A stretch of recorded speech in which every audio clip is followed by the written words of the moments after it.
આજરોજ વહેલી સવારના લગભગ આશરે 3:30 વાગ્યાની આસપાસ વાવડી ગામ નજીક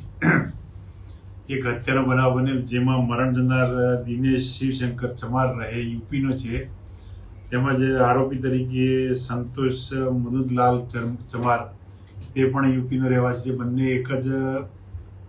મકાનમાં રહેતા હતા, ઓરડી ભાડે રાખીને રહેતા હતા અને બંને કારખાનામાં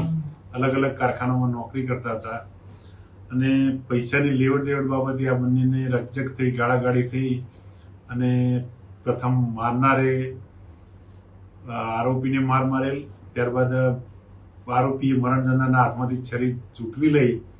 અને હત્યાનો પ્રયત્ન કરીને હત્યા થયેલ। ફક્ત પૈસાની લેવડ 7,000 રૂપિયા જે હાલના આરોપીએ મરણ જનારને 7,000 રૂપિયા આપેલ, તેમજ મોબાઈલ આપેલ,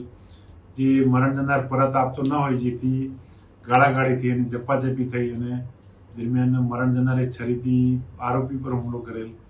અને બંનેની ઝપાઝપી દરમિયાન આરોપીને વધારે ઇન્જર થઈ જતા જે છે મરણ જનાર દિનેશ એ મરણ ગયેલ। એ કોઈ હજી સ્પષ્ટ નહીં જણાવેલ, પણ ટૂંકમાં એ જણાવે છે કે 7,000 રૂપિયા આપેલા ઉછીના તે પરત આપતો ન હોય છે। પ્રથમ તે સવારે ગોળ અલગ અલગ નિવેદનો આપી રહ્યો હતો, કારણ કે એને કોઈ પણ રીતે એમ કે આમાંથી પોલીસ મને નહીં પકડી શકે, તેમ છતાં પોલીસે પૂરતો પ્રયત્ન કરી અને તેની સાચી કે તેની પાસેથી બહાર કઢાવી અને હાલમાં આ કામે ફરિયાદની કાર્યવાહી ચાલુ છે।